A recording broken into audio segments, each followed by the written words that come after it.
Hey everybody, it's your old pal Uncle Phil, and this one's for the Uncle Phil playlist because I haven't posted anything for the playlist in a long time. Uh, and this week, so here's the thought. The thought I have this week is I'm gonna try to be more positive. Now you have to understand when I say that, to even have those words coming out of my mouth seem very foreign to me, because anyone who knows me and knows me well knows that I am firmly a glass is half empty guy. Like, not only is the glass half empty, I think it's got a crack in it. Like, I am not known as a positive person. I'm a pessimist. The kind of the nickname Eeyore has been batted about me. And it shows up in my life this way because I sometimes probably make it worse because I tend to consume things that are affirming. They reaffirm this idea that the game is rigged, the fix is in, we're all in trouble and we're doomed. You sit around and read Kierkegaard and Camus and just for those are just for fun. Those are beach reads. So when I say I'm going to try to be more positive, I want to be clear. I'm not saying I'm going to be more optimistic. And I think that's the key sort of difference I want to articulate here. Optimism and positivity don't have to be the same thing. And the reason I say that is because I can't really see huge reasons to be optimistic. Like, my wife and I just went on this large, many-week road trip in our van, traveling through France, and like you do. And but we were in a van. It was cheap. It was super cheap. And we had a lot of time to just like relax and to sit and to talk and to think, and like it's getting away from home. You don't have as many demands placed on you, so you don't have chores and responsibilities. So it was kind of nice, and so had a lot of time to think, a lot of headspace, and it was crazy because part of what we were doing is sort of looking at different places in France. We love France. We both studied French in high school, and while we don't speak French, I want to be very clear. We are more tuned into it than we are to other languages. And so we've kind of thought, what if we want to retire in France? What if we want to retire? Retiring almost anywhere in the world is a better deal than the U.S. because of the United States' medical care or non-care, depending on or extortion, however you want to think of the U.S. Healthcare system. It's not good economically, so to speak.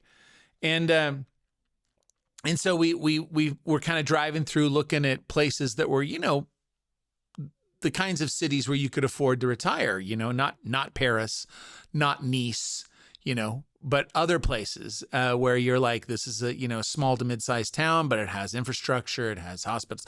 So we're thinking about this, and we're thinking about retirement, and we're thinking about, because we're within probably 10 years of that kind of reality. So that gets kind of close, and then you're looking at the sort of geopolitical and economic realities of what the next 10 years could look like. And we could have everything that we've saved blown out of the water, destroyed, all the investments, which I can't really touch for another 6 years, could be liquidated by global chaos, which, like we're sitting there thinking to ourselves, here we're making all these cute plans, but in the next 5 years, what could happen to all that money that's in investment tied up? Like that we're planning to use for retirement. Is it going to just get obliterated by market chaos, instigated by political nonsense? Like these are all real possibilities, looming wars on multiple fronts in the world. Like I'm not here to say you should be Pollyanna optimistic about how life's going to go. That is not what I'm getting at. But here's what I am getting at. I don't know that it does any good to just give in to the despair that can easily come with that pessimism, right? Or even just realism at this point. I think it's probably not even pessimistic. It's probably realistic to expect things to kind of fall apart a little bit in the next 5 years. I'm not sure that I don't even want to say I'm not sure that. I'm pretty sure that just giving into the the the despair that you could easily fall into is not doing anybody any good. And here's the thing. The reason I say this is because I am a person who is sort of, my brain is wired when you say something, it doesn't even really matter what you say. I immediately try to start debugging it. I want to find the right answer to everything.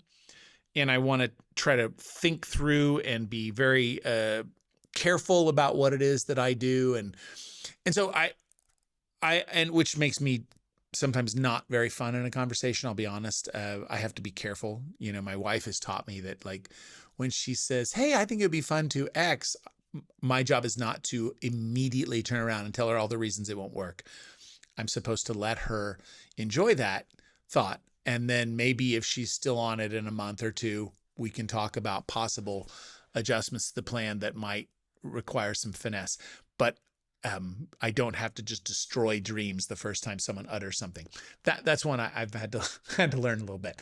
But my point is that I'm wired to kind of immediately sort of dismantle an idea and go, well, here's the problems I see, and and a lot of it just has to do with jobs that I've had where I need to sort of help come up with policy and things like that. And so I'm like, well, here's what worries me about this and what we should adjust.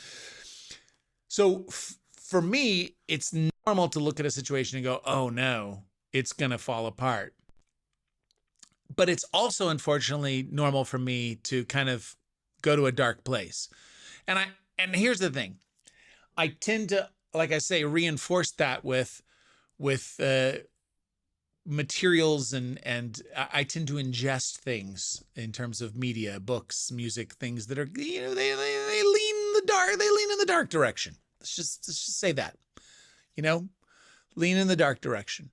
So I bring this up to say, the other night, my wife, we were going to watch some TV, and it was hot, and we were just sitting under the fan. And so we were like, okay, let's watch something to kill some time. And she chose Project Hail Mary. Okay. If you have not read this book or seen this movie, you can go look it up. But Project Hail Mary. Now, the truth is that I would have not probably picked that movie. And she had actually started it. Like, she'd watched the first 10 or 15 minutes, and I walked in, I'm like, hey, what are you watching? And she said, oh, Project Hail Mary, but I knew you wouldn't want to watch it, which then, of course, I took a little bit as a challenge. And so I was like, no, I'd watch that. Let's watch it. Back it up. If you're only a few minutes in, let's. Now, to be honest, that was a little bit like somebody walking in going, I just made a kale salad, but you probably don't want any. And just to prove them wrong, I'd be like, no, I love kale. I don't. I hate kale. But I would probably eat it just so that you wouldn't have the privilege of pigeonholing me and being correct about me. So I wouldn't want that to happen. And in my wife of 29 years, I did not want to be the sad negative guy who didn't want to watch Project Hail Mary. So I was like, no, I'd love to watch it. So we watched it. I'll be damned if it wasn't actually fantastic. Doggone it. It was really great. Now, for all you sci-fi people out there, I'm not a sci-fi person. And by that, I mean, I could enjoy this movie and not nitpick the science.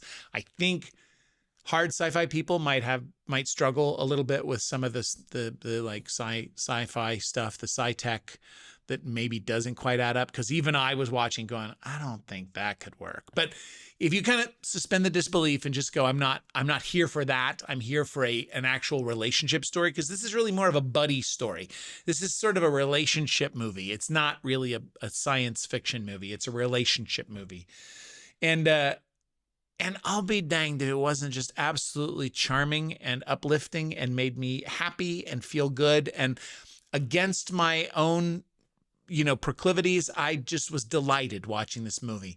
And I say that to say it was a good reminder that, it's okay maybe to feel positive. It's okay to feel a little positive. Even though, again, I'm pessimistic in many ways about the future, I don't think it's doing anybody any good to just give in to the sadness and dread and despair. And here's the thing, because if you do that, if you just let yourself go there and wallow, and I have many times, generally that leads to either worse depression on your side, or it gets like transmogrified into something like bitterness, which then becomes resentment, which then becomes anger, which then becomes rage. And I don't know about you, but when I look around, I see a lot of that going on right now. I think a lot of people are allowing their fear and sadness about the future to become rage and resentment at their fellow human beings. And I don't think that's doing us any good. So here's the thing. I think you should. I don't know what you should do. I'm going to back up. I don't know what you should do. But Uncle Phil, I'm going to try to somehow keep both plates spinning. My realism / pessimism about reality, but still a sort of positivity. Notice I didn't say optimism. It's not pessimism, optimism. It's pessimism with a frosting. Like, think of it like a cake. It's a pessimism cake with a big frosting of optimism. Excuse me, I just did it. A big frosting of positivity. Like, might as well put some delicious frosting on that cake, okay? Because let's be honest, cake isn't the point. It's the frosting. Cake is just a frosting delivery system. Fight me. I know I'm right about this. So, all you people who scrape the icing off and eat the cake, something's wrong with you. Now here I am, resentment and rage at my fellow man. I take it back. Nothing wrong with you. It's delightful. Different strokes for different folks. Enjoy your cake. Weirdo. So the point is, I'm going to go ahead and put a big thick layer of buttercream positivity on top of my realism cake. And I'm going to kind of eat that these days. I'm going to try. And you know what? Things like Project Hail Mary help. But I can't put Project Hail Mary on the playlist, on the musical playlist. So I'm recommending that movie. Highly recommend it. A friend of ours, librarian, came over last night and she said the book is even better, which, that's typically, I think there's been 2 times in history where the book wasn't better than the movie. But anyhow, she once again, like most people, said the book was better. So check that out. I have not read it, but she says it's great. But I have a song for the playlist, and it's this new single from U2 just came out a few weeks ago, Street of Dreams. And I know my playlist is overly slanted towards U2, and I don't care. I'm not apologizing, because they're a fantastic band, first of all. Okay, they are a fantastic band. And I was reading, actually, I believe they hold the record in the world for being the band that has been together the longest with the same lineup. I know they just had that residency at the Sphere where Larry had to take a break, but it was only because he wasn't kicked out of the band. He didn't leave the band in protest. He had a surgery on his shoulder, so they had a sub, but that was it. The rest of the time, they've been the same 4 dudes for almost 50 years as a band. So, you get some good synergy going as a band. I mean, the Police didn't last 10 years, I don't think. So let's just be clear, this is a pretty good run they've had. So I know I'm heavily slanted towards U2, but I don't care. I'm not apologizing. And the new song is Street of Dreams is the name of the song. If you haven't heard it, go check it out. It's a really good song. It's catchy, first of all. Those dudes know how to write a catchy tune sometimes. But it's positive and it's hopeful and it's like timely and it's good. And again, it is, if you know me, you know how hard it is and how foreign it is for me to be saying, you should watch this movie and listen to this song because they're happy and make you feel good. That is just not Phil Bryan. Normally I'm like, you need to get a dose of reality and you need to go read some French existentialists, and ponder. You need to go sit down with something dark and think about reality. Get it together. That's normally what I would say. But you know what? Maybe take a break. Maybe take a break from the despair. Again, I'm not saying bury your head in the sand. I'm not saying everything's going to be great. I don't actually think that. In fact, it drives me crazy when people are like, everything's going to be fine. That's not positivity or even optimism. That's just delusional thinking. I taught history for several years. History is not really the story of everything's fine. That's not really, it's survival against all odds, but it's not really things are fine.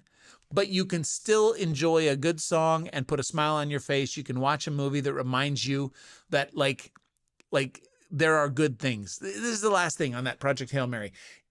The main character's name is Grace, which I'm not going to say I know what the author's thinking, but what I can say is when an author names a character Grace, the main character nonetheless, Grace, you don't do that unless there's a reason, because grace is such a highly charged and loaded up word. You're not going to name the main character Grace if that's not kind of a wink about something. And let's just say, since it's a feel-good movie, Grace maybe is kind of the point. So with that said, don't forget grace. Hey, speaking of grace, God's grace, God loves you. In his grace, God loves you no matter what, period, full stop. No matter what, God loves you.